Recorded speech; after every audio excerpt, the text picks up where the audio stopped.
No maid lasted longer than a week in that mansion. Not because of the marble floors or endless hallways, but because of the billionaire's new wife. Vivian was beautiful, powerful, and merciless. One wrong move, and you were out the door in tears. Maids whispered her name like a curse. But then, a young black maid named Naomi walked in. And what happened next would shock everyone, because she did the impossible. No maid lasted longer than a week in that mansion. It wasn't the size of the house, though the mansion itself was enormous. Endless marble halls that echoed with footsteps, chandeliers glittering like frozen constellations, staircases that curled upward like ribbons into shadowed wings of the estate. For an outsider, it was breathtaking. For the staff who worked inside, it was suffocating. But the house itself wasn't the true terror. No, it was the woman who ruled it. Vivian, the billionaire's new wife, had a reputation sharper than a diamond's edge. She was beautiful, yes, tall, elegant, always wrapped in silks that whispered as she moved. But beauty could not soften the chill in her eyes, nor the weight of her expectations. Staff whispered about her cruelty in hushed tones, warning each other about her impossible standards. She demanded perfection in every detail. Silverware polished until it caught the reflection of one's face, sheets ironed so smooth they could rival glass, footsteps hushed to the point of invisibility. Even the air had to carry a fragrance of roses, refreshed hourly by freshly cut arrangements. And one slip, just one, was enough to end a career.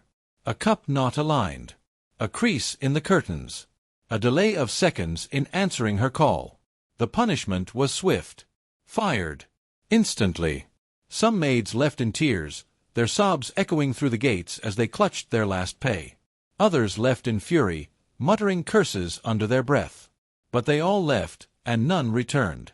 The mansion's gates became a revolving door of broken spirits. Word spread quickly across the city. Work for Vivian? Don't bother. You won't last 3 days. The legend grew. Maids turned down the position even before hearing the pay.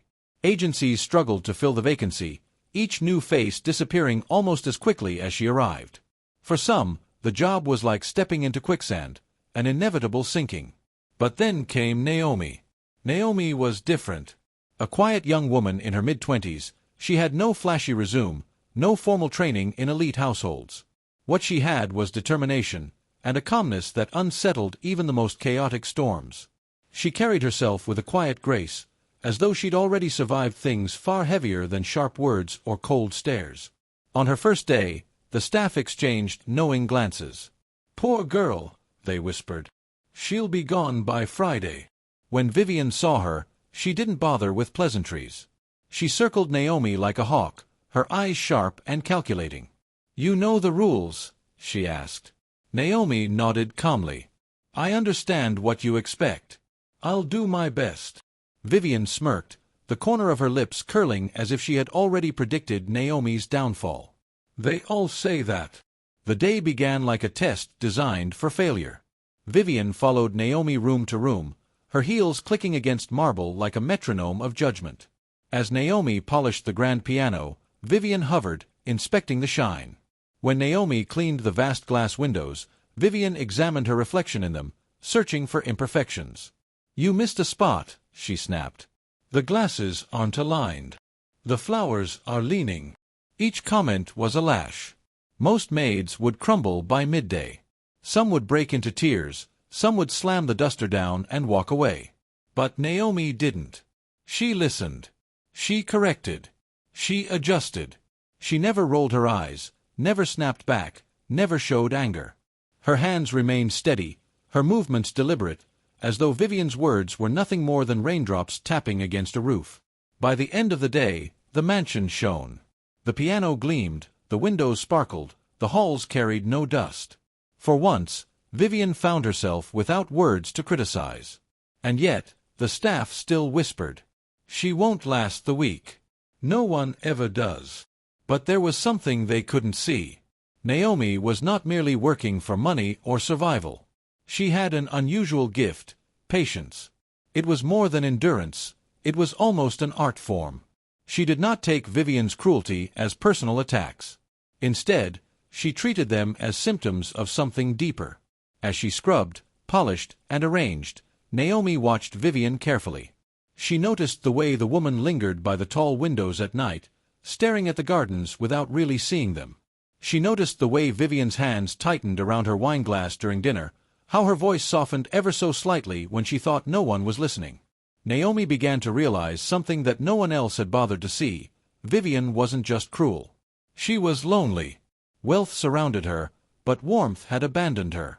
Every maid before Naomi had either feared her or despised her. None had ever tried to understand her. So when Naomi survived the first week, then the second, and then the third, it wasn't just because she worked hard. It was because, without Vivian realizing it, she was beginning to reach through the diamond-hard shell and glimpse the vulnerable woman beneath. And that was how the impossible began. Naomi was different from the start. A young black woman with calm eyes and steady hands, she didn't seem rattled by the warnings that echoed through the servants' quarters. The other staff had tried to prepare her, some with pity, some with smirks that suggested she'd regret accepting the job. "Don't get too comfortable," one housekeeper whispered. None of us lasted long under her glare. But Naomi simply smiled.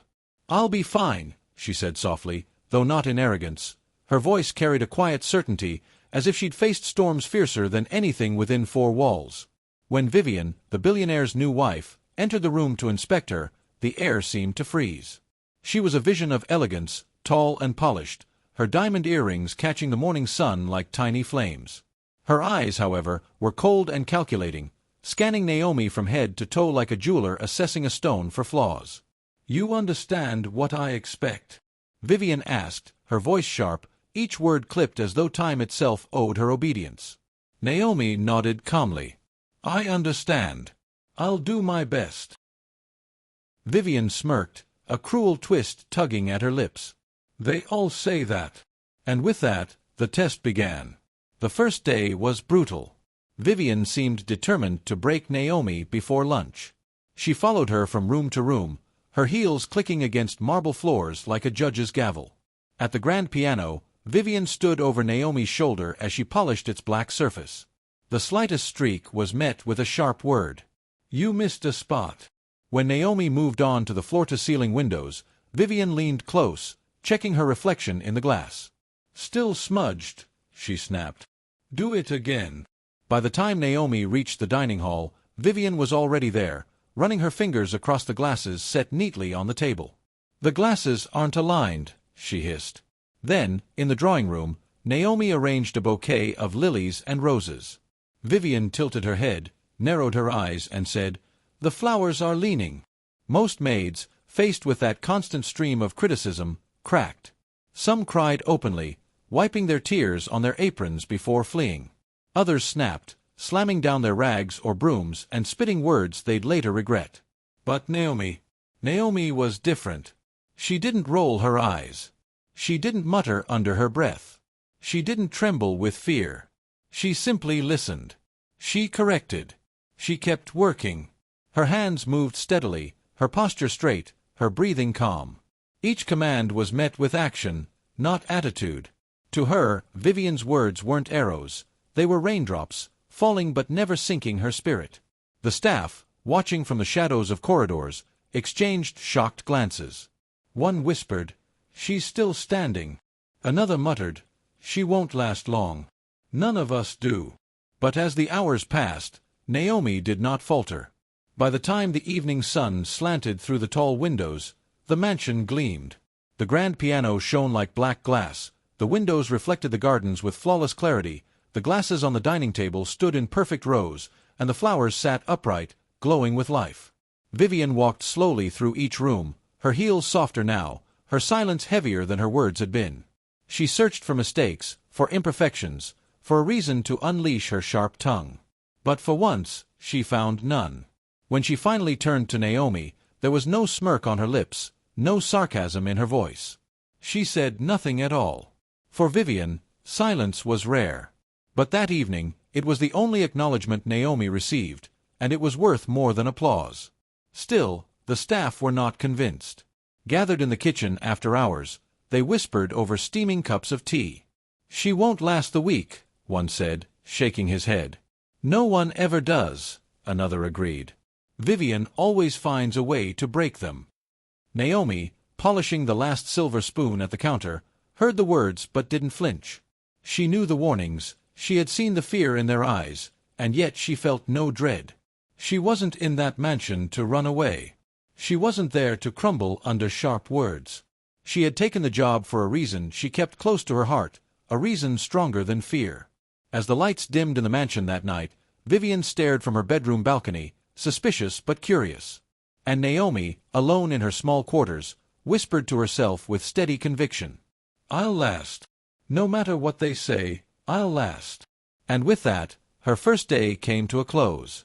But deep within the mansion, a storm and a miracle had both begun. Days turned into weeks, and Naomi remained.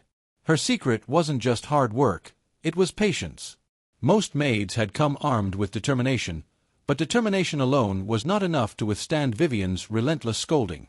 Where others heard sharp criticism like knives, Naomi heard it differently. To her, Vivian's words were nothing more than background noise, like rain tapping against a rooftop. She didn't take them personally. She didn't absorb them as insults. Instead, she accepted them as part of the rhythm of the house, something constant but harmless. And because she wasn't wounded by them, Naomi could see something others had missed. Behind the diamond-hard voice and the icy eyes, there was something fragile. A loneliness that clung to Vivian like a shadow. She was surrounded by glittering chandeliers and walls of wealth, but starved of something simple, trust. Every maid who had walked those halls had either feared her or despised her. They bowed their heads in trembling silence or muttered curses when her back was turned. None had ever stopped to wonder why she lashed out, why she demanded perfection as if it were oxygen. Naomi noticed.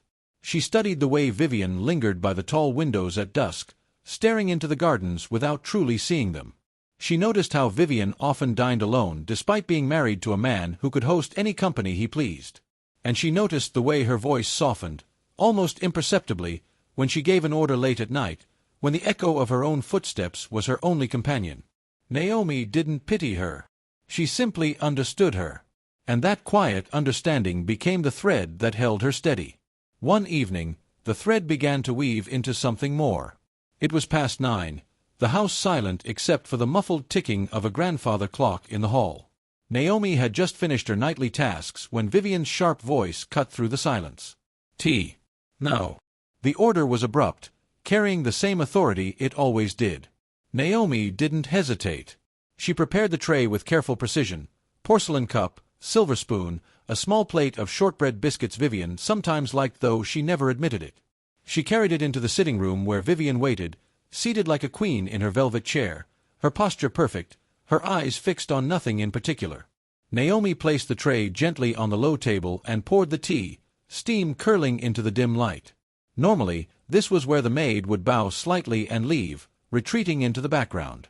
But Naomi lingered for a moment, then quietly asked a question no one else would have dared. "Would you like me to sit with you for a moment?" The words hung in the air. Vivian's head snapped toward her, eyes narrowing. For a heartbeat, the familiar sharpness flashed, ready to slice, ready to dismiss. No one invited themselves to share her space. No one. But Naomi's tone wasn't forward, nor defiant. It was steady, gentle, as if she had asked whether the roses needed water. Something in that voice made Vivian pause. The expected anger never came. Instead, she studied Naomi's face for several long seconds, searching for mockery, for pity, for some hidden agenda. She found none. Finally, with a reluctant exhale, Vivian gave the smallest of nods. Naomi sat down, not across the room, not stiff and formal, but a respectful distance away, close enough to be present, far enough not to intrude. She folded her hands on her lap, her eyes lowered slightly, not prying, not demanding. The silence stretched. For 5 whole minutes, they sat like that. No conversation, no orders, no judgment. Only the soft clink of a spoon against porcelain, the faint hum of the clock down the hall, and the sound of 2 women breathing in the same quiet space. For Vivian, it was a first. Never before had anyone in her employ dared to remain without being told to. And yet, strangely, she didn't hate it. She didn't feel her authority slipping. If anything, she felt the weight on her shoulders lighten, just a fraction, as if the silence wasn't empty, but shared. Naomi didn't push. She didn't fill the air with chatter or questions. She simply sipped her tea and allowed Vivian to exist without judgment, without performance. When the 5 minutes ended, Naomi stood slowly, bowed her head with quiet respect, and left the room as though nothing extraordinary had happened. But to Vivian, it had. It was the first time anyone had offered to be near her without obligation, without fear, without pretending. For the first time in years, she felt not like a mistress being served, but like a human being allowed to breathe. That night, long after Naomi had gone to her quarters, Vivian sat staring at the empty chair across from her. She told herself it was nothing, that it didn't matter. But deep inside, a crack had formed in the ice around her heart. A crack Naomi had made, not with force, but with patience. And though neither woman realized it yet, that 5 minutes of silent tea was the start of something new. The billionaire himself, Richard, began to notice the change. For the first time since he had married Vivian, the mansion wasn't filled with the echo of shouting and slammed doors. He could walk the halls without sensing tension hanging in the air like a storm cloud. The staff weren't trembling as they worked. Even Vivian's footsteps seemed lighter, less harsh on the polished marble. And he knew why. Naomi.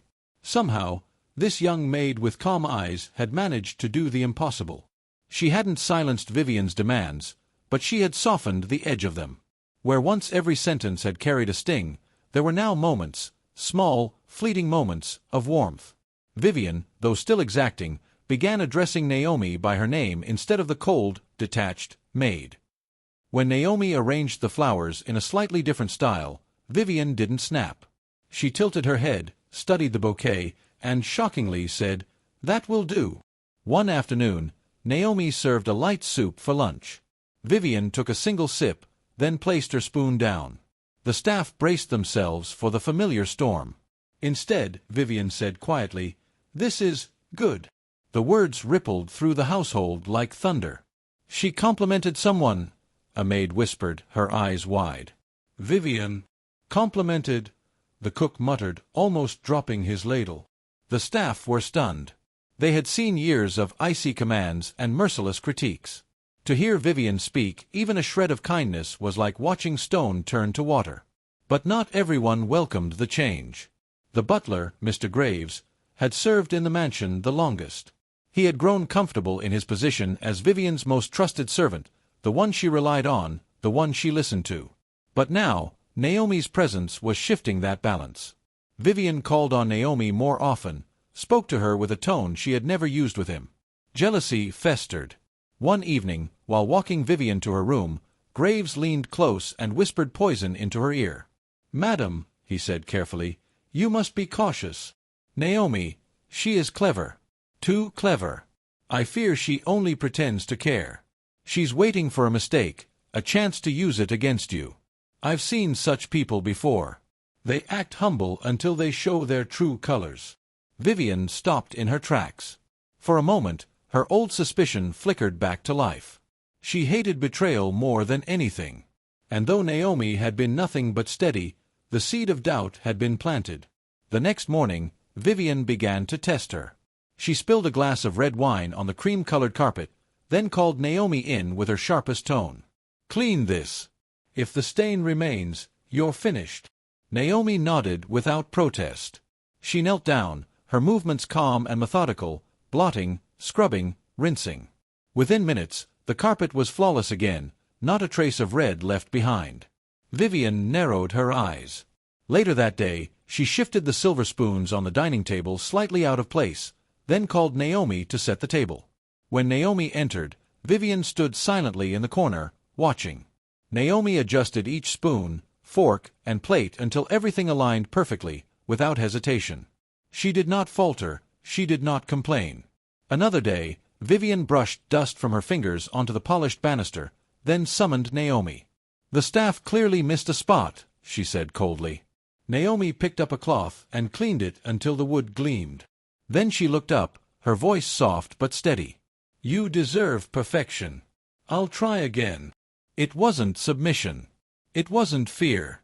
It was grace, an answer Vivian had never expected. Each trap failed to break Naomi. Instead of frustration, Vivian began to feel something strange, something she had almost forgotten how to feel. guilt. Late one evening, Vivian sat alone in her room, staring at her reflection in the mirror. For the first time, she asked herself why. Why did she treat Naomi this way, when the girl had done nothing but serve faithfully?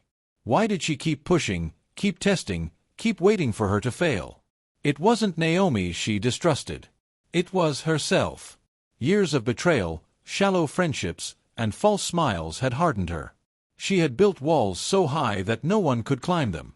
But somehow, Naomi was scaling those walls, not with force, but with patience. Vivian ran her hand along her vanity table, her fingers trembling slightly.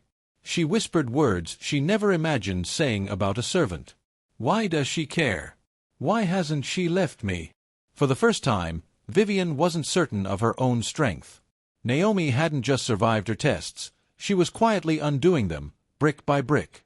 And as much as Vivian wanted to deny it, she knew one truth: Naomi was changing her. Months passed, and Naomi had lasted longer than anyone else. Longer than the countless maids before her. Longer than even Vivian herself had expected. But the true test came one winter night. The mansion glittered under golden lights as guests poured in for a charity gala. The halls that once carried silence now overflowed with laughter, music, and the hum of conversation. Dresses swept across the marble floors like waves of silk, diamonds sparkled under the chandeliers, and glasses of champagne clinked in endless toasts. Vivian was the star of the evening. As the billionaire's wife, all eyes turned toward her. She wore a gown of deep emerald velvet, her posture tall, her smile flawless. On the outside, she was perfection itself, elegant, powerful, untouchable. But perfection is fragile. And that night, Vivian heard what she feared most. Behind the polite greetings and fake smiles, old acquaintances whispered. They huddled in corners, their voices low but sharp enough to pierce.